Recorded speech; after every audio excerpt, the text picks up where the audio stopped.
pas obligé de parler anglais couramment pour voyager à l'étranger. En réalité, 10 mots et expressions suffisent à naviguer sereinement dans 90% des situations, l'aéroport, l'hôtel, le restaurant, le shopping et même une urgence. Ce ne sont pas les mots les plus raffinés, ce sont les plus utiles. Ceux que les voyageurs qui ne les connaissent pas regrettent de ne pas avoir appris avant de partir. Partie un aéroport. 3 mots qui évitent de rater son vol. Mot numéro 1, gate, prononcé gate, c'est la porte d'embarquement. Sur les écrans d'affichage des aéroports du monde entier, y compris les aéroports francophones, c'est ce mot qui apparaît, suivi d'un numéro. Gate 12 signifie porte d'embarquement numéro 12. Quand tu cherches ton avion, tu cherches ton gate. Le conseil pratique dès que tu récupères ta carte d'embarquement. Repère immédiatement le numéro de gate et vérifie sur les panneaux d'affichage dans quelle aile de l'aéroport il se trouve. Ces aéroports sont immenses. La marche jusqu'au gate peut prendre 20 minutes. Si quelqu'un t'indique un chemin et mentionne gate, tu sais exactement de quoi il parle.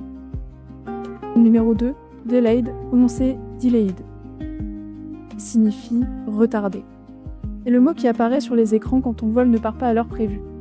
À l'opposé, on time signifie à l'heure. Ces deux expressions, tu les lis sur les tableaux d'affichage ou tu les entends dans les annonces sonores. Your flight delayed, ton vol est retardé. On time departure, départ à l'heure. Si tu vois delayed s'afficher à côté de ton numéro de vol, cela ne signifie pas forcément une annulation. Rends-toi au gate indiqué et attends les annonces officielles. Une compagnie aérienne peut toujours rectifier le délai à la hausse ou à la baisse. Mot numéro 3, customs. Prononcé customs. C'est la douane. À l'arrivée dans un pays étranger, passe par les customs, le contrôle douanier. 2 situations possibles, soit tu n'as rien à déclarer, et tu prends la file verte, nothing to declare, soit tu as des marchandises soumises à déclaration, et tu prends la file rouge, goods to declare. Si un douanier te parle, les mots-clés à connaître sont terre et business, voyage d'affaires, holiday, vacances et visite. Une réponse simple et honnête en quelques mots suffit dans l'immense majorité des cas. Ne jamais mentir à un douanier, même par gêne linguistique. Préfère un I don't understand et geste clair. Partie 2. L'hôtel. 2 expressions que la réception attend toujours. Honestchiste. Tu te présentes à la réception, tu donnes ton nom et tu obtiens ta clé de chambre. Le check-out, c'est le départ. Quand tu rends la clé et tu règles ta note finale. La question à retenir absolument, what time is check-out? À quelle heure dois-je libérer la chambre? Très souvent, le check-out est fixé entre 11h et midi, mais certains hôtels sont flexibles. Si tu arrives tôt, avant l'heure standard de check-in, souvent 14 ou 15h, tu peux demander un early check-in. Selon les disponibilités, certains hôtels l'accordent gratuitement. Expression numéro 6, Wi-Fi password, prononcé Wi-Fi password. Partout dans le monde, cette expression est comprise immédiatement. C'est une question que tout voyageur pose à la réception, au café ou au restaurant, oui. What's the Wi-Fi password? C'est-à-dire quel est le mot de passe Wi-Fi? Si t'es pas sûr de ta prononciation, tu peux simplement pointer vers ton téléphone et dire Wi-Fi. La plupart du temps, le personnel comprend et te montre le code ou te tend une carte. À noter dans certains hôtels, le code Wi-Fi est imprimé directement sur ta carte de chambre ou affiché dans le couloir. Si la connexion est mauvaise, tu peux demander Is there a better connection? Y a-t-il une meilleure connexion? Et parfois un accès filaire ou un meilleur point d'accès t'est proposé. Partie 3, manger et faire ses achats. 3 mots qui évitent bien des malentendus. Mot numéro 7, bill, prononcé bill ou check selon les pays. Les deux signifient l'addition au restaurant. En Grande-Bretagne, en Australie, on dit plutôt bill. Aux États-Unis et au Canada anglophone, on entend souvent check. Pour demander l'addition, la formule la plus universelle est Terry, can I have the bill, please? Vous pouvez m'apporter l'addition, s'il vous plaît? Si le service charge, le pourboire est déjà inclus dans la note, il est généralement indiqué par la mention Service included ou Gratuity included. Il ne l'est pas. Un pourboire de 10 à 15% est la norme dans les pays anglophones. Vérifier avant de payer te permet d'éviter de doubler le pourboire par erreur. Note numéro 8, et celui-ci peut avoir un impact direct sur ta santé élargie. Prononcé allergie. Au restaurant, si tu as une allergie alimentaire, il est impératif de le signaler avant de commander. La formule à retenir tirée. I am allergic to. Je suis allergique à... Lui du mot en anglais. Les allergènes courants à connaître: nuts, fruits à coque, peanuts, cacahuètes, distinct des nuts, gluten, même prononciation, dairy, produits laitiers, shellfish, crustacés, eggs, l'œuf. Si ton allergie est sévère, mentionne-le clairement. I have a severe allergy. J'ai une allergie grave. La plupart des restaurants dans les pays anglophones sont bien formés aux allergènes et prendront ta demande au sérieux. Mot numéro 9, refund, prononcé refund. C'est le remboursement ou la demande de retour d'un article.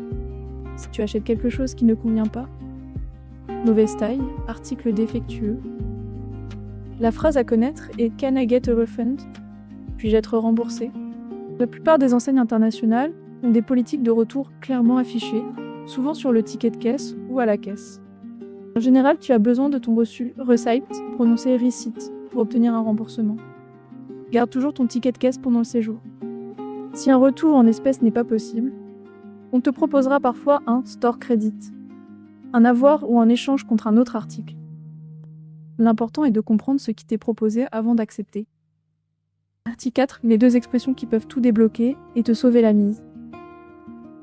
Expression numéro 10, la plus puissante de toutes: where is. Where is. Prononcé where is. Où est. Un mot qui te permet de trouver n'importe quoi, n'importe où dans le monde anglophone. Where is the toilet? Où sont les toilettes? Where is the pharmacy? Où est la pharmacie? Where is the train station? Où est la gare? Tu n'as pas besoin de comprendre la réponse entière. La plupart du temps, ton interlocuteur te montrera la direction avec la main ou te dessinera un chemin. Si la réponse est trop rapide pour toi, une formule simple. Can you repeat slowly, please? Pouvez-vous répéter lentement, s'il vous plaît? Ou encore plus simple, pointe vers ton téléphone avec Google Maps ouvert et dis « Where is ?» La personne en face comprend souvent et tape directement l'adresse. Les deux derniers mots, les plus importants de la liste, même si tu espères ne jamais en avoir besoin: RIS, help. Prononcer help et emergency, prononcer emergency. Help est universellement compris. Crier ce mot fort et clairement attire l'attention dans n'importe quel pays anglophone, et souvent même au-delà. Emergency te permet d'indiquer la gravité d'une situation. This is an emergency. C'est une urgence. En cas de vrai danger, la formule complète à mémoriser est call the police. Appelez la police, call une ambulance, appelez une ambulance, ou simplement composer le numéro d'urgence locale. Aux États-Unis et au Canada, le 911. Au Royaume-Uni, en Australie, en Nouvelle-Zélande, le 999. En Europe, le 112 fonctionne dans la plupart des pays. Ajoute le numéro d'urgence du pays de destination dans tes contacts avant de partir. C'est 2 secondes qui peuvent tout changer. Voilà les 10 mots et expressions à avoir en tête pour voyager partout dans le monde, même sans maîtriser l'anglais gate pour la porte d'embarquement. Les delayed pour identifier un retard de vol. Customs pour la douane. Check-in et check-out pour l'hôtel. Wi-Fi password pour rester connecté. L'île ou check pour l'addition. Pour signaler une intolérance alimentaire. Refund pour un retour ou remboursement. Where is, où est ton chemin? Et help et emergency pour les situations de crise. Des expressions, quelques minutes d'apprentissage et des centaines de situations débloquées. C'est tout ce qu'il faut pour voyager avec confiance, même quand tu ne parles pas la langue. Si cette vidéo peut aider quelqu'un dans ton entourage avant un voyage, partage-la, ça peut vraiment lui éviter du stress. Et abonne-toi pour découvrir d'autres astuces pratiques chaque semaine.